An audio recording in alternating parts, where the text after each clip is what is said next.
Claims निकालने के लिए मोर देन नॉलेज या फिर along with knowledge you need some kind of training to your mind sir. और भाषा कभी भी सिलेक्शन में बैरियर नहीं बनती। उन्होंने मेंस इंग्लिश मीडियम से लिखा और इंटरव्यू हिंदी मीडियम से दिया। अपनी मदर टंग में बोलेंगे तो बहुत अच्छा कर पाएंगे। तो अंदर से कॉन्फिडेंस आना जरूरी है। दोस्तों, सिविल सर्विसेज 2023 का रिजल्ट डिक्लेयर हो चुका है और बहुत सारे यूपीएससी एस्पिरेंट्स हैं, वो ये जानना चाहते हैं कि टॉपर्स की जर्नी कैसे रही।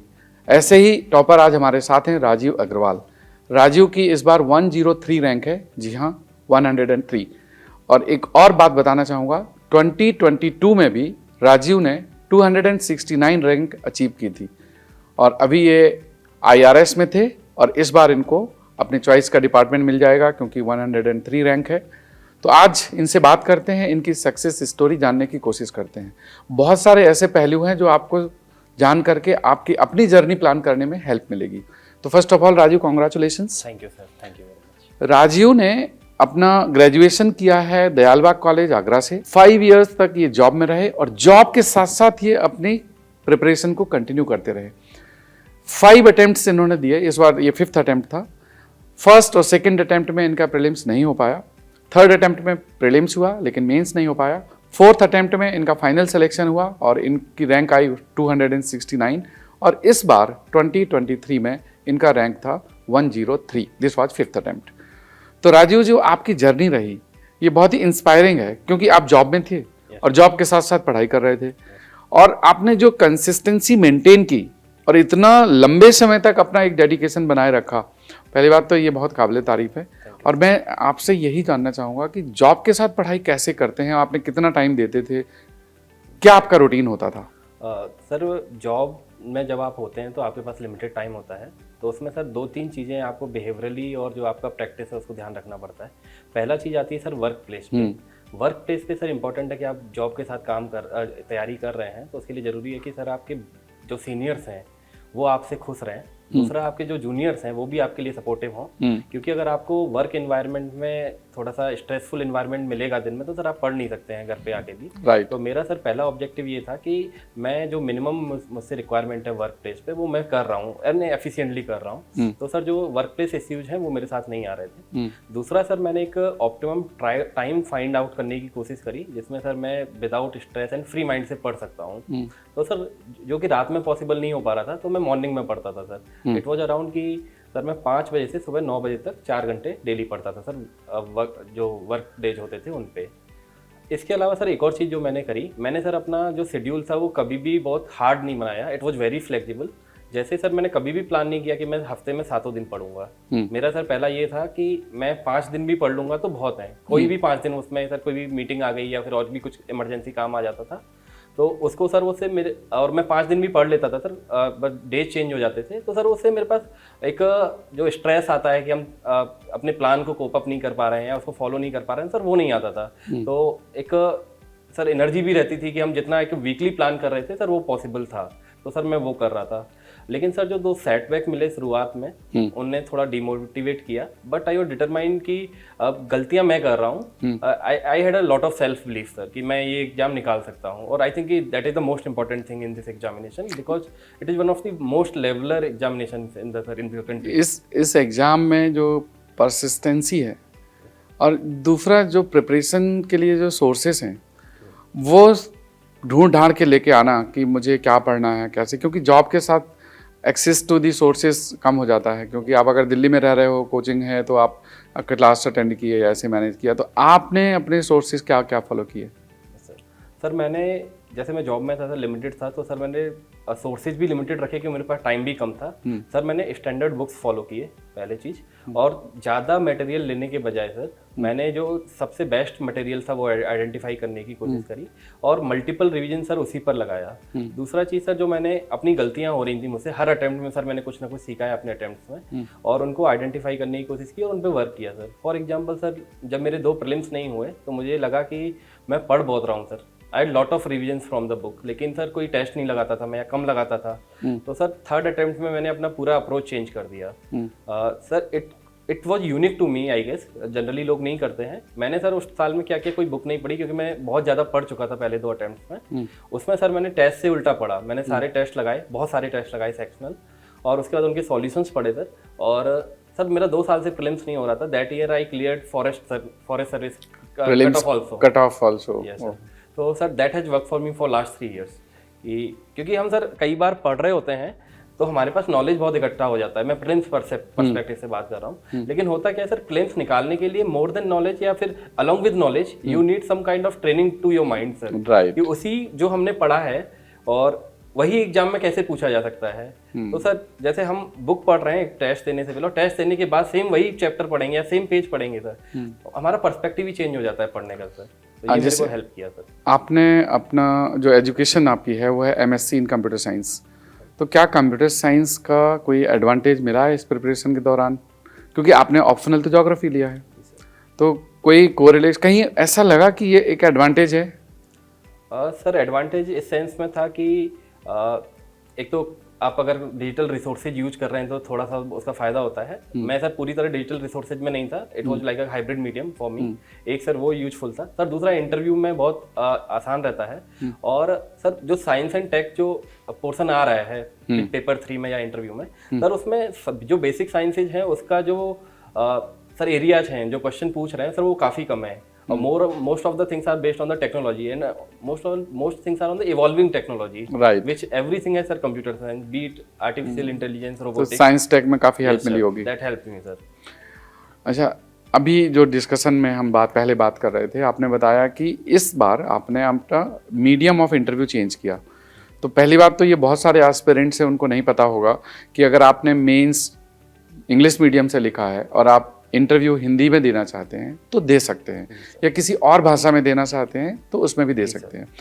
तो अगर मान लीजिए कि कोई स्टूडेंट है तमिल बैकग्राउंड का या तेलुगु बैकग्राउंड का, और वो उसने मेंस तो इंग्लिश में लिखा लेकिन इंटरव्यू वो तमिल में देना चाहता है, तो क्या ये अलाउड है? जी सर, आप जब सर हम डेफ 1 फॉर्म फिल कर रहे होते हैं मेंस के रिजल्ट के बाद, उसमें इंटरव्यू लैंग्वेज का मीडियम है वो आपको सेलेक्ट करना होता है सर। और इर्रिस्पेक्टिव ऑफ कि आपने किस लैंग्वेज में मेंस दिया है वो आप चूज कर सकते हैं सर। तो अब जैसे मान लीजिए कि पैनल मेंबर्स हैं, अब उसमें कोई तमिल या तेलुगु समझने वाला नहीं है, तो फिर वो कैसे कम्युनिकेट करेंगे एक दूसरे को? Sir I am not certain about it, but there was a friend who was appearing in Kannada language medium in the interview. He told me that there is a like a provision of interpreter other for the languages other translator than English and Hindi.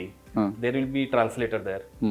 But the issue is sir that if we are choosing that with a lot of students are from Hindi and English medium, so that is a very like direct thing that you are interacting with the members directly. But in the case of other languages, sir, the translator might not convey he might convey your thoughts. हाँ, जो exactly जो आप कहना चाह रहे हैं, क्या वो इतने एफिशिएंटली ट्रांसलेट कर देगा, ये भी इम्पोर्टेंट है। तो कोशिश करनी चाहिए कि इंग्लिश में या हिंदी में जो कॉमन लैंग्वेजेस हैं उसमें दें। राजू, जैसे आपने 2022 में भी इंटरव्यू दिया और 2023 में, पिछली बार आपका मीडियम था इंग्लिश और इस बार मीडियम था हिंदी, तो दोनों की परफॉर्मेंस और उसके मार्क्स कैसे रहे? सर मैंने इम्प्रूव किया है लास्ट ईयर के कंपैरिजन में। इस बार सर 2022 में मेरा स्मिता नागराज मैम का बोर्ड था, उसमें मुझे 179 मिले और मेरा मीडियम इंग्लिश था सर। इस बार सर मुझे लगा जब मैं वो अटेम्प्ट दे के आया कि marks were like more than average, लेकिन सर एक इश्यू मुझे लगा कि मैं अपने आप को एक्सप्रेस नहीं कर पाया। अगर मैं हिंदी में ज़्यादा अच्छा करता, जो मेरी मदर टंग है, तो मैं ज़्यादा बेटर तरीके से एक्सप्रेस कर सकता था उन्हीं क्वेश्चन को जो मैं आंसर कर रहा था। तो sir this time I consulted you sir and other people also, तो इट वॉज लाइक कि I can go for that. तो सर मैंने इस बार अपना मीडियम हिंदी में चेंज किया और मैंने सर 190 मार्क्स मिले हैं मुझे, और राज शुक्ला सर का बोर्ड था। और सर इसका एक बेनिफिट ये हुआ कि हिंदी मीडियम में इंटरव्यू हिंदी मीडियम में नहीं होता है। It is like you are talking to your friend in a bilingual language, और you can be sir very expressive when you are sir like using your mother tongue, and whenever you are not feeling well you can use English also. So it was like sir very organic discussion. जितना मैं आपके साथ conversation में feel कर पा रहा हूँ, you are very convergent in English, और आपको तो इंग्लिश में प्रॉब्लम है नहीं, लेकिन फिर भी एक वो कॉन्फिडेंस जो होता है ना कि अपनी मदर टंग में बोलेंगे तो बहुत अच्छा कर पाएंगे, तो अंदर से कॉन्फिडेंस आना जरूरी है। Yes sir. तो सर होता क्या है कि जब हम इंग्लिश में दे रहे होते हैं और हमारी बहुत ज़्यादा फ्लुएंसी नहीं है, अगर मदर टंग हमारी हिंदी है और बहुत ज़्यादा फ्लुएंसी नहीं है, तो सर कभी कभी एक क्वेश्चन में हम कोई वर्ड ही नहीं ढूंढ पाते, तो उसकी वजह से हमारा पूरा माइंड कंटेंट से ज़्यादा उस वर्ड को ढूंढने पे चला जाता है आंसर करने के लिए। तो सर वो आपके अगले क्वेश्चन को भी इफेक्ट कर सकता है। सर हिंदी मीडियम में ये बिल्कुल डिफिकल्टी आती ही नहीं है। तो दोस्तों इस चीज़ को आप यहाँ से सीख सकते हैं कि जो स्टूडेंट्स इंग्लिश में बहुत ज़्यादा फ्लुएंट नहीं है और इंग्लिश मीडियम आपका मेंस में है, तो आप इंटरव्यू चाहें तो हिंदी में दे सकते हैं। और जैसा कि राजीव ने बताया कि इस हिंदी मीडियम के कन्वर्सेशन में भी आप इंग्लिश यूज़ कर सकते हैं, कोई दिक्कत नहीं है। एक सर्टेन लिमिट तक आप यूज़ कर सकते हैं, पूरा इंटरव्यू इंग्लिश में दे सकते हैं। सर मुझे लगता है सर मेरा आधा इंटरव्यू इंग्लिश में था। मतलब आधा तो था सर, एटलीस्ट जो मेरा 25 to 30 मिनट्स का इंटरव्यू था, तो उसमें सर मोर देन 10 मिनट्स वर इन फ्लुएंट इंग्लिश। अच्छा, ये तो बात हुई मीडियम की। अगर हम दोनों इंटरव्यूज को कंपेयर करें कि पहले इंटरव्यू में क्या सवाल पूछे गए थे 2022 में और इस बार के इंटरव्यू में क्या सवाल पूछे गए थे 2023 में, तो आप कैसे कंपेयर करते हैं? सर जो अगर हम ब्रॉड थीम देखें सर, तो दोनों इंटरव्यू डेफ पे ही बेस्ड थे, लेकिन जो उसमें जो क्वेश्चंस पूछे जा रहे थे उनका तरीका थोड़ा डिफरेंट था। जब मेरा 2022 वाला इंटरव्यू था, उसमें सर सब कुछ मेरे डेफ से था, लेकिन जो नेचर ऑफ क्वेश्चंस थे वो थोड़े फैक्चुअल्स थे, ओपिनियन बेस्ड क्वेश्चन थे लेकिन कम थे सर। फॉर एग्जांपल सर उन्होंने आरबीआई के बारे में पूछा, उनकी फंक्शनिंग के बारे में पूछा, सेबी के बारे में पूछा, उस टाइप के क्वेश्चन ज्यादा थे सर। तो ये आपके बैंकिंग जॉब से कहीं ना कहीं कोरिलेट हो रहे थे? Yes sir. एंड मैं यूपी से था सर उस टाइम पे, encounter related and that news was there and they asked me about that. There was one question कि मेरा सर जो लास्ट जॉब था उसमें मेरा पेमेंट कम था, why did I switch to that job, एक ये क्वेश्चन भी था सर। इस बार वाला सारा क्वेश्चन डेफ से ही था, same thing like broad theme last year, लेकिन इस बार sir most of the like 80% interview केवल हॉबीज पे, और सर जो मेरा होम टाउन है या जो जिन टाउन्स में मैंने सर वर्क किया है केवल उन्हीं के बारे में था। कोई भी एकेडमिक सब्जेक्ट से कुछ नहीं था सर, किसी भी करंट अफेयर से सर केवल एक क्वेश्चन था। तो sir the broad thing is sir कि आपका इंटरव्यू मोस्टली डेफ से ही आता है। Sometimes sir there is a thing कि आपके जो पहले हैं, आपसे पहले जो लोग इंटरव्यू देके जा रहे हैं सर, एक दो क्वेश्चन वो आपको आ सकते हैं। तो सर वो मेरे साथ भी हुआ, तो बाकी सर मेरा सब कुछ डेफ से था। तो राजू, जैसे इस बार 2024 का प्रीलिम्स जून में शेड्यूल्ड है and almost 2 months are left, तो जो लास्ट के 2 महीने की स्ट्रैटेजी प्रीलिम्स की होनी चाहिए, क्योंकि आपने 3 बार प्रीलिम्स क्लियर किया है, कुछ इस पर चर्चा करते हैं। तो व्हाट यू विल सजेस्ट कि अब लास्ट के 2 महीने कैसे पढ़ाई करना चाहिए? सर मुझे लगता है कि अभी तक सब लोगों ने अपना सिलेबस एटलीस्ट 1-2 बार रिवाइज कर लिया होगा, क्योंकि जनरली लोग 1 साल के लिए प्रिपेयर कर रहे होते हैं। तो इस फेज में आकर सर रिवीजन से ज़्यादा टेस्ट लेने पर ध्यान देना चाहिए। उसके लिए ज़रूरी है कि आप आइडेंटिफाई करें सर, पहला चीज़ जरूरी है कि आप आइडेंटिफाई करें कि आपको कितने optimum number of question exam में अटेम्प्ट करने हैं। तो उसके लिए सर आप एक रैंडमाइज मेथड यूज कर सकते हैं कि आपको पता नहीं होता कि आपकी जो एक्यूरेसी है सर वो कितनी है। तो आप 70 क्वेश्चन से स्टार्ट कर सकते हैं। 70 क्वेश्चन में आपका जो कट ऑफ है उसमें 20% का मार्जिन आ रहा है कि नहीं आ रहा है, फिर 80 क्वेश्चन के साथ कर सकते हैं। तो आप एक पर्टिकुलर रेंज में आ जाएंगे जहाँ पे आपकी एक्यूरेसी सर आ रही है। जैसे फॉर एग्जांपल सर मेरे लिए ये सर्टेन हो गया था कि मैं 30% नेगेटिव मार्किंग कर रहा हूँ। सर जब 2 बार मेरा प्रीलिम्स क्वालिफाई नहीं हुआ तब मैंने अपनी स्ट्रेटजी को रीअसेस किया। तो मुझे लगा सर कि मैं बहुत एफर्ट्स दे रहा था और लेकिन आउटपुट नहीं आ रहा था। मैं सर रिविजन्स बहुत ज़्यादा कर रहा था, मैंने सारे जो स्टैंडर्ड बुक्स हैं वो भी कवर कर लिए थे, और लेकिन जो नंबर ऑफ टेस्ट मैंने दिए थे सर वो बहुत कम थे। तो सर उसके बाद मैंने नेक्स्ट अटेम्प्ट में एक टेस्ट सीरीज पूरी ली, और उसमें सर जो भी क्वेश्चन थे sir, specially sectional test sir वो मैंने सारे किए, और उसमें जो मुझे नहीं आता था उसको सर मैं सेम डे या तो अपने बुक से, जो मेरा प्राइमरी सोर्स था पढ़ने का, सेम डे वहाँ से पढ़ता था या उसके सॉल्यूशन से पढ़ता था, और जो क्वेश्चन मेरे नोट्स में नहीं थे उसको सर मैं ऐड कर लेता था। तो सर जब हम अपने ही नोट्स को क्वेश्चन अटेम्प्ट करने के बाद पढ़ते हैं तो अपने ही नोट्स से हमारा माइंड ट्रेन हो जाता है कि हमको कैसे किस तरीके से प्रीलिम्स पर्पज से पढ़ना है। भले ही वो सेम इंटीग्रेटेड नोट्स हैं सर मेंस और सर प्रीलिम्स के लिए, लेकिन हमारा माइंड ट्रेन हो जाता है जब हम टेस्ट देते हैं।